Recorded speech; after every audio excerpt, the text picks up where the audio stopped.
Okay students, अब हम next topic discuss कर रहे हैं विच इज मेगास्पोरोजेनेसिस। इसके पहले हमने एनाट्रोपस ओव्यूल डिस्कस किया था, स्ट्रक्चर ऑफ एनाट्रोपस ओव्यूल। तो उसमें आपको एम्ब्रियो सैक ओव्यूल का क्या स्ट्रक्चर होता है, कैसे स्ट्रक्चर होता है, वो हमने डिस्कस किया। अब हम उसके बाद नेक्स्ट टॉपिक जो है हमारा वो होता है मेगास्पोरोजेनेसिस। बिल्कुल वैसे ही जब हमने स्ट्रक्चर ऑफ एंथर के बाद माइक्रोस्पोरोजेनेसिस डिस्कस किया था, microsporogenesis which is the formation of male gamete and megasporogenesis is the formation of female gamete. तो जब भी मेगास्पोरोजेनेसिस आता है उसको ही नाम दिया जाता है फॉर्मेशन ऑफ फीमेल गैमेट। तो जब हम मेगास्पोरोजेनेसिस की बात करते हैं तो उसकी डेफिनेशन होती है it is the formation of haploid megaspore. Female gamete तो यहाँ पर मिलता है, लेकिन वो फीमेल गैमेट पूरी तरीके से कैसा होना चाहिए, हैप्लॉइड होना चाहिए, from diploid megaspore mother cell. तो फीमेल गैमेट तो हमें मिलता है, लेकिन वो जो फीमेल गैमेट होता है वो फीमेल गैमेट हमें एक डिप्लॉइड मेगास्पोर मदर सेल से मिलना चाहिए, जो कि ऑलरेडी ओव्यूल के अंदर ही अवेलेबल होता है। ठीक है, तो अब आफ्टर मेगास्पोरोजेनेसिस हम डिस्कस करेंगे डेवलपमेंट ऑफ फीमेल गैमेटोफाइट। मतलब फीमेल गैमेट कैसे क्या डेवलप होता है वो हम देखेंगे। आप इसे फीमेल गैमेटोफाइट भी कह सकते हैं, या फिर समझने के लिए आप इसे कह सकते हैं that is formation of female gamete और एग सेल, कि एग सेल पूरी तरीके से तैयार कैसे होता है। जैसे कि हमने डेफिनेशन में देखा कि formation of haploid megaspore from diploid megaspore mother cell, मतलब ये जो फॉर्मेशन ऑफ फीमेल गैमेट की जो प्रोसेस है, ये फॉर्मेशन ऑफ फीमेल गैमेट की प्रोसेस पूरी तरीके से स्टार्ट होती है एमएमसी से। MMC megaspore mother cell. ठीक है, तो ये हमारे पास सबसे पहले मेगास्पोर मदर सेल है जो कि डिप्लॉइड होना चाहिए, और डिप्लॉइड होने के कारण इसमें सबसे पहले आपको देखने के लिए मिलेगा मियोसिस सेल डिवीजन। और मियोसिस सेल डिवीजन हम सबको पता है एक ऐसा सेल डिवीजन का टाइप जहां पर सिंगल मदर सेल डिवाइड करती है खुद को 4 डॉटर सेल में। तो सबसे पहले जब भी आप डेवलपमेंट ऑफ फीमेल गैमेटोफाइट की बात करेंगे तो development of female gametophyte megaspore mother cell is undergo into meiosis cell division and form 4 haploid megaspore. तो एमएमसी में मियोसिस हुआ, आपको 4 डॉटर सेल मिले, और ये चारों डॉटर सेल कैसे होनी चाहिए, हैप्लॉइड होनी चाहिए। लेकिन इन चारों का हमें काम नहीं है, इन चारों में से किसी एक ही सेल का हमें काम है, किसी एक ही हैप्लॉइड मेगास्पोर सेल का हमें यहाँ पर काम होता है। तो नेक्स्ट इसमें स्टेज में आप लोग देख सकते हो इन चारों में से सिर्फ एक जो लोअर मोस्ट होता है वो एक, बाकी जो बचे हुए 3 सेल होते हैं वो पूरी तरीके से डीजनरेट हो जाते हैं, और एक सिंगल मेगास्पोर यहाँ पर हमारे पास बचता है, और बाकी की पूरी जो प्रोसेस होती है वो पूरी प्रोसेस इसी मेगास्पोर के अंदर आपको देखने के लिए मिलती है। ठीक है, अच्छे से फुल कंसंट्रेशन से आप इसे समझने की कोशिश करें। विदाउट डायग्राम ये हम लोग बिल्कुल भी नहीं कर सकते हैं, आपको डायग्राम पूरी तरीके से समझ में आनी चाहिए, डायग्राम आपके ब्रेन में दिमाग में फिट होनी चाहिए कि डेवलपमेंट की प्रोसेस कैसी होती है। तो सबसे पहले हमने स्टार्ट किया एमएमसी से, which is megaspore mother cell से हमने स्टार्ट किया।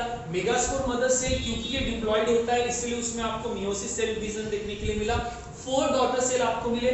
आउट ऑफ 4 हमें किसी एक का ही काम है, बाकी जो 3 है वो पूरी तरीके से डीजनरेट हो जाते हैं, एक मेगास्पोर हमारे पास बचता है। और क्योंकि ये हैप्लॉइड होता है इसमें धीरे धीरे आपको ग्रोथ देखने के लिए मिलेंगी, और इसके ग्रोथ के लिए रिस्पॉन्सिबल होता है न्यूसेलस, जो इसके पहले ही हमने एनाट्रोपस ओव्यूल में डिस्कस किया है। अब हमारे पास एक सिंगल अकेला मैच्योर मेगास्पोर है, हैप्लॉइड होने के कारण इसमें माइटोसिस सेल डिवीजन आपको देखने के लिए मिलेगा।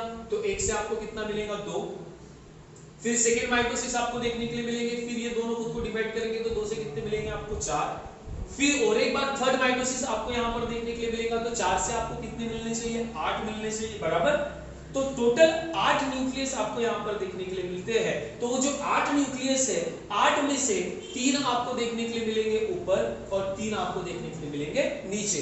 3 + 3 कितना हो गया, 6, बचे कितने अभी भी 2 सेल्स अभी भी यहाँ पर बचे हैं। है ना।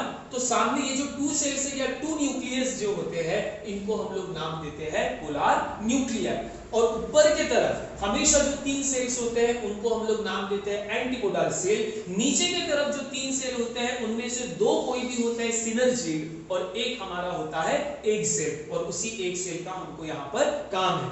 अब क्योंकि ये इतना स्ट्रक्चर आपको देखने के लिए मिला, उसके बाद ये जो पोलर न्यूक्लियाई है, ये पोलर न्यूक्लियाई आपस में फ्यूज होते हैं और फ्यूज होने के बाद एक मैच्योर एम्ब्रियो सैक आपको यहाँ पर देखने के लिए मिलता है। अगेन अपर साइड में जो सेल्स होते हैं उनको हम लोग कहते हैं एंटीपोडल सेल। नीचे में जो 3 सेल हमारे पास अवेलेबल होंगे, 3 में से एक को आपको नाम देना पड़ेगा, वो भी सेंटर वाले को आपको नाम देना पड़ेगा एक सेल। बाकी बचे हुए जो 2 सेल है उनको नाम देना पड़ेगा सिनर्जिक। और यहाँ पर पहले ये दोनों सेपरेट थे तो उनको हमने नाम दिया polar nuclei. After nuclear fusion बाद में उसका नाम बदल के रखा जाता है सेकेंडरी न्यूक्लियस। और ये जो सेकेंडरी न्यूक्लियस है, ये जो लेबलिंग है, ये पूरा जो स्ट्रक्चर है वो हमने इसके पहले वाले टॉपिक में भी डिस्कस किया है। तो ओवरऑल इस तरीके से ये पूरी प्रोसेस आपको देखने के लिए मिलती है जब भी हम बात करते हैं डेवलपमेंट ऑफ फीमेल गैमेटोफाइट की। लेकिन अगेन आपको ये बात याद रखना है कि डेवलपमेंट ऑफ फीमेल गैमेटोफाइट और डेवलपमेंट ऑफ फीमेल गैमेट और एक से ये स्टार्ट होना चाहिए कहां से, एमएमसी से, which is megaspore mother cell से ये पूरी प्रोसेस स्टार्ट होती है। और इस तरीके से आपको डेवलपमेंट ऑफ फीमेल गैमेटोफाइट देखने के लिए मिलता है।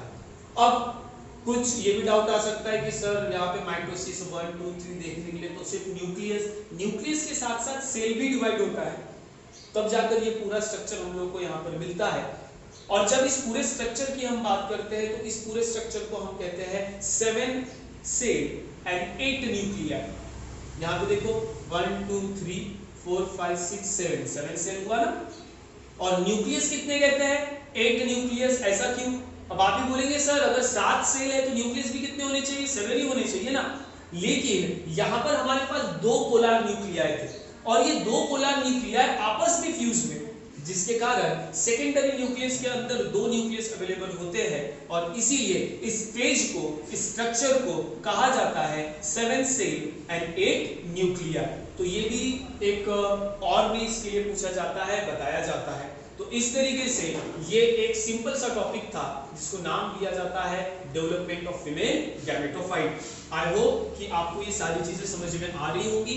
इस वीडियो के साथ साथ आपको बुक से पढ़ना भी पड़ेगा, आपको पढ़ते रहना पड़ेगा, तब जाकर ये सारी चीजें आपको और भी अच्छे तरीके से समझ में आएंगी। तो इस तरीके से हमने सेक्सुअल रिप्रोडक्शन में सबसे 2 important main sexual reproduction in plants में 2 इंपॉर्टेंट टॉपिक हम लोगों ने यहाँ पे डिस्कस किया। एक था male reproductive part of flower और अब जो हम लोगों ने डिस्कस किया वो था female reproductive part of a flower. इसके बाद अब हम बात करेंगे पॉलिनेशन की। पूरे पॉलिनेशन के बारे में हम लोग चेक करेंगे, अलग अलग टाइप्स हम लोग चेक करेंगे, कौन कौन से एजेंट्स होते हैं वो हम लोग चेक करेंगे।